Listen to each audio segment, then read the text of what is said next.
Oke, halo semuanya, balik lagi sama gue di sini. Gue Arik. Ini pertemuan kita ke 10 ya, teman-teman. Kita belajar coding lagi, teman-teman. Oke, udah pasti aja asik ya kalau belajar sama gue tuh. Ya, oke.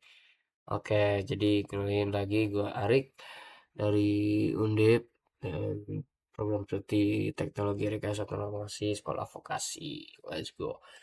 Oke, jadi di sini kita bakal bahas yang pertama itu ada variabel, tabel data, konstanta, array, input atau output, fungsi, scope variabel, dan contoh aplikasiannya, teman-teman.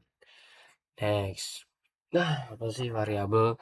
Nah, variabel itu adalah wadah untuk menyimpan data dalam program. Nah, nilai variabel dapat berubah selama program berjalan. Setiap variabel harus memiliki nama dan tipe data. Contohnya, INT umur 20. Nah, INT itu tipe bilangan ya atau integer. Dan 20 adalah nilai yang diberikan kepada variabel tersebut. Lalu pengeluarnya bakal jadi umurnya dulu 20. Next, tipe data. Nah, tipe data menentukan jenis nilai yang dapat disimpan oleh variabel. Nah, contoh tipe data dalam C++ itu ada int, float, char, bol, dan string. Sama seperti video kapan hari kita buat Python ya, teman-teman. Lanjut, ada konstanta. Nah, konstanta adalah nilai tetap yang tidak dapat diubah selama program berjalan. Nah, biasanya ditandai dengan keyword cons. Nah, contohnya ini cons float P3,14. Nah, kenapa P3,14? Karena konstanta, balik lagi, konstanta adalah nilai tetap yang tidak dapat diubah selama program berjalan. Jadi selama program berjalan, kita bakal tetap pakai 3,14. Kemudian ada array. Array adalah struktur data yang digunakan untuk menyimpan sekumpulan nilai dengan tipe yang sama dalam satu nama variabel yang diakses melalui indeks. Nah, contohnya pada int angka 5, 1, 2, 3, 4, 5, teman-teman. Kemudian ada input atau output. Nah, input output itu adalah cara program untuk menerima masukan dari pengguna dan menampilkannya ke keluaran ke layar, teman-teman. Nah, kalau input biasanya menggunakan cin, sedangkan output menggunakan cout. Nah, contohnya di sini teman-teman, cin umur dan cout umur kamu dan ini umur ya teman-teman. Kemudian ada fungsi. Nah, fungsi adalah blok kode yang menggunakan tugas tertentu dan dapat dipanggil berkali-kali. Nah, fungsi ini juga dapat membantu agar program lebih terstruktur dan mudah dibaca. Contohnya, contohnya ini ya teman-teman. Nah, kemudian kan ada scope variabel. Nah, scope variabel itu ada dua, variabel lokal atau global. Nah, yang lokal itu biasanya hanya bisa diakses di dalam blok atau fungsi tempat variabel tersebut. Nih contohnya teman-teman yang aku lingkarin di merah. Tapi aku bakal jelasin dari atas. Ini ada int penjumlahan. Ini fungsi penjumlahan ya teman-teman. Kemudian ada int a dan b. Nah di bawahnya ada C juga. Jadi kita menggunakan variabel a, b dan c. Kemudian eh, ada int C A plus B. Nah, variabel lokalnya itu yang mana, teman-teman? Jadi, variabel lokalnya itu di antara antara A, yang A, B, dan C. Jadi, ini tiga ini adalah variabel lokal.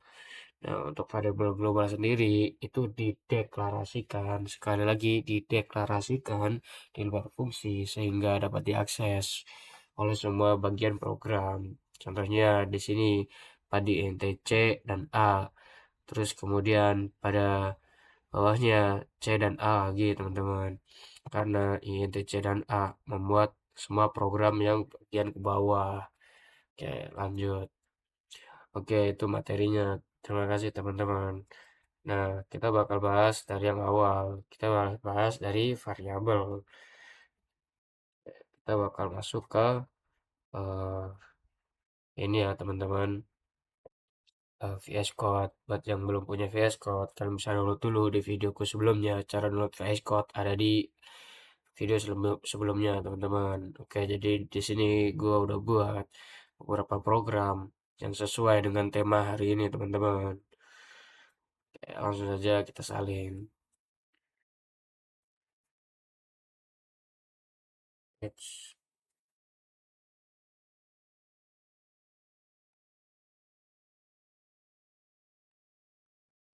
Oke, kita bakal buat namanya sesuai ini, variabel CPP.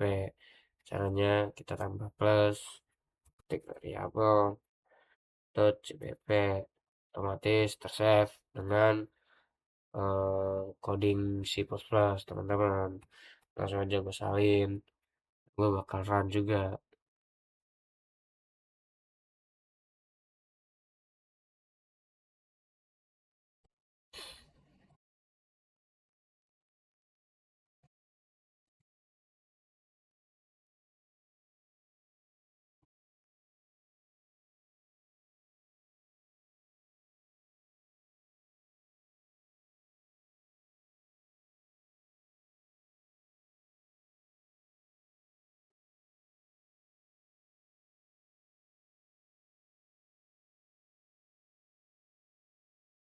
Oke, oke, jadi ini udah keluar teman-teman codingannya.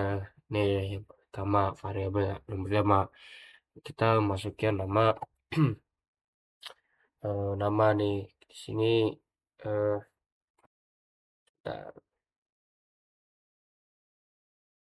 Nah, gue bakal jelasin dulu bagi-bagiannya ya. Pertama ada IOStream. Nah, IOStream ini em, digunakan untuk melakukan input atau output, cout atau chain. Nah, string itu tipe data string. Ya, supaya bisa menulis cout dan cout string dan in INL tanpa harus menulis std count teman-teman. Nah, fungsi utama programnya ada di pada int main. Ya, nah, di deklarasi variabel kita ada memasukkan int age atau umur 20, tinggi 17,5, grade A, dan menyimpan satu karakter ya, yaitu eh, true, benar, maksudnya menyimpan nilai benar. Jadi di sini true berarti orang tersebut adalah mahasiswa atau pelajar. Nah, untuk selanjutnya, kita menyimpan teks dengan nama seseorang. Oke, pakai kata Budi. Mungkin gue bakal ganti jadi uh, Ejit. Ejit dan umurnya gue bakal ganti jadi 80. Dan tingginya gue bakal ganti jadi 160. Ya, habis itu coba aja kita bakal run ya teman-teman. Ya,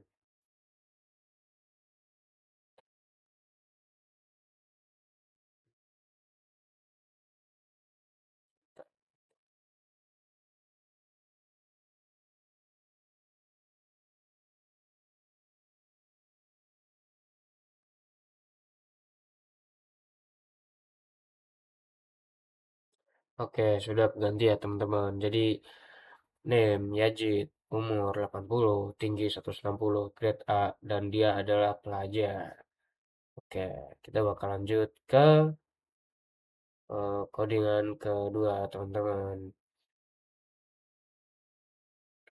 Nah, untuk codingan kedua, sama kita buat lagi di sini new file.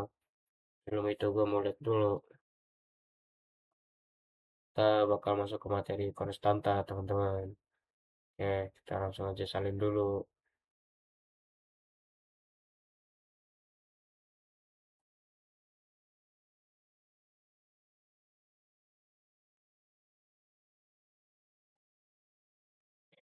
Oke, gue udah buat konstanta.cpp. Langsung salin aja. Nah, seperti yang tadi, konstanta atau konstan itu tidak bisa diubah, teman-teman. Diubah selama program. Oke, kita langsung aja execute programnya teman-teman.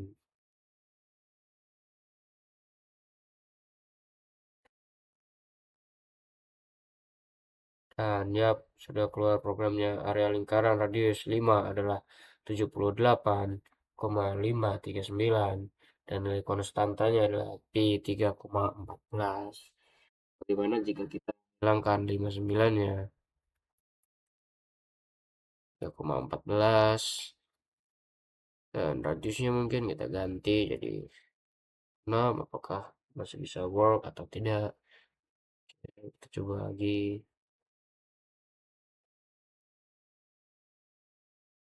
Oke, bisa ya teman-teman. Nah, nilainya berubah. Jadi area lingkaran radius 6 adalah 113,04 dan nilai konstantanya tetap 3,14. Ya, selanjutnya kita ada array atau eh, menyimpan sekumpulan teks. Oke. Nah, pakai vektor array teman-teman. Aku kesalin dulu. Oke.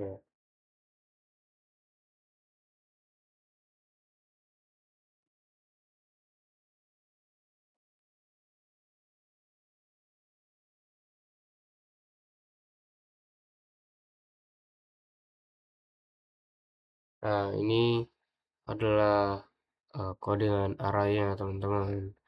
Kita bakal biasa saja. Oke.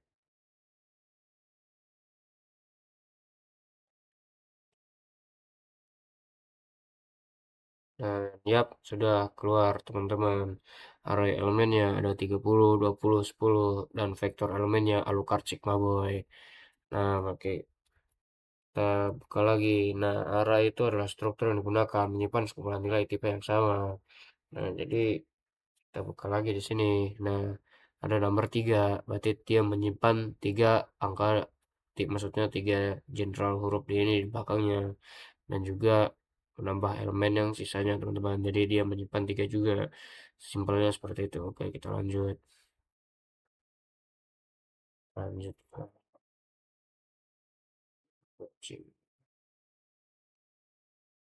Mungkin bagian masuk-masukin ini bakal aku skip teman-teman. Ya, alright.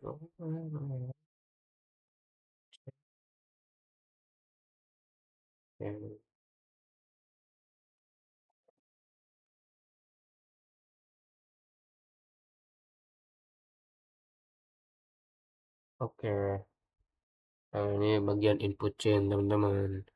Ya, mungkin kita bakal langsung eksekusi aja. Oke,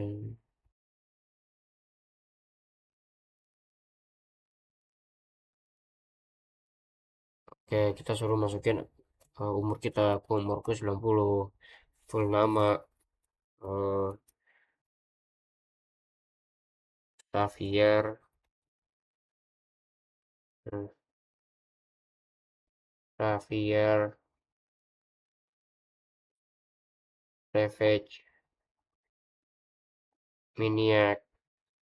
Oke, kita enter. Halo Xavier Savage Maniac, umur kamu 90 tahun. Oke, jadi ini codingannya jalan dengan sempurna sesuai dengan apa yang kita pelajari tadi, yaitu input dan output. Inputnya kita menginput nama kita dan umur kita, dan outputnya nama kita dan umur kita juga.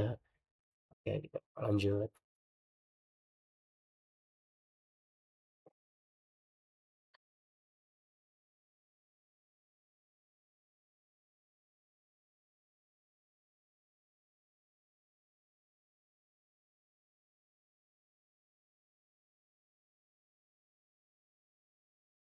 Oke, kita lanjut ke fungsi ya teman-teman. Jadi di sini gue udah buat eh salah nama nih.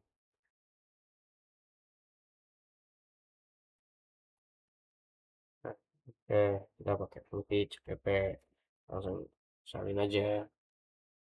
Ya,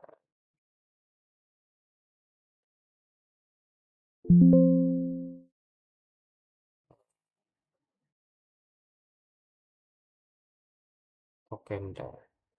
Ada typo di sini karena tidak keluar. Oke.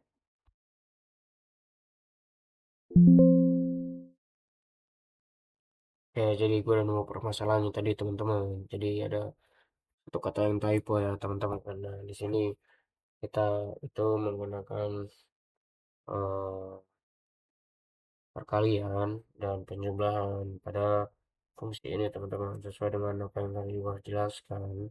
Fungsi ini tuh melakukan tugas tertentu dan dapat dipanggil berkali-kali. Jadi gue bakal ubah variabelnya dari 5 menjadi 8 dan dari 7 menjadi 2. Kalau ditambahkan akan menjadi 10. Coba lagi dan jika dikalikan dan dikalikan bakal jadi 16. Nah, jadi kita untuk bagian fungsi C++. Kita lanjut ke bagian scope dan variabel. Oke,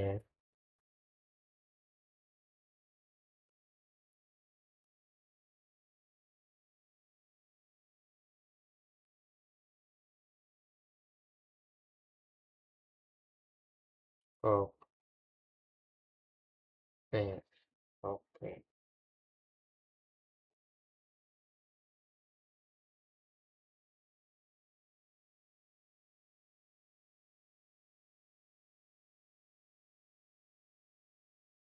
Oke, seperti yang tadi udah gue jelaskan, ada global dan lokal.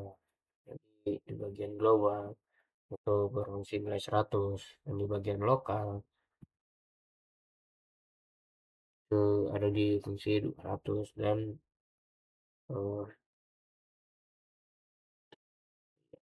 keluarnya dari 50 dari dalam fungsi.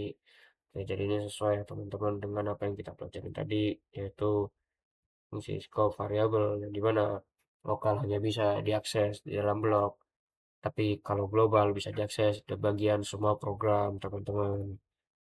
Oke, kita lanjut ke bagian selanjutnya yaitu terima kasih. Tapi di sini sesuai PPT yang terakhir tadi yaitu eh, ini ya teman-teman, pembuatan aplikasi, contoh aplikasinya. Gue bakal kasih tahu contoh aplikasinya. Mungkin kita bakal langsung aja ke contoh aplikasinya yaitu kalkulator sederhana. Oke,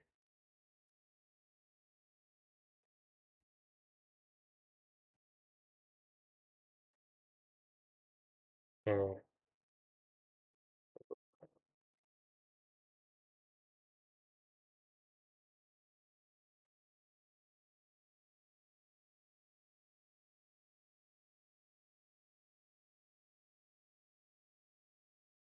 oke. Kita bakaran aja langsung ke kalkulator. Sebenarnya kodenya sama seperti yang kapan lalu itu teman-teman. Nah, kita bakal masukkan angka pertama, dua, ntar bertambah dua, operator kita mungkin mau bagi, kita mau bagi dengan dua, dua bagi dua hasilnya satu. Oke, sesuai ya teman-teman. Oke, jadi mungkin itu aja video dari gua. Mungkin kalau ada kata salah maaf. Oke, stay tune di video selanjutnya. Oke, belajar bareng gua asik kan. Thank you, bye bye.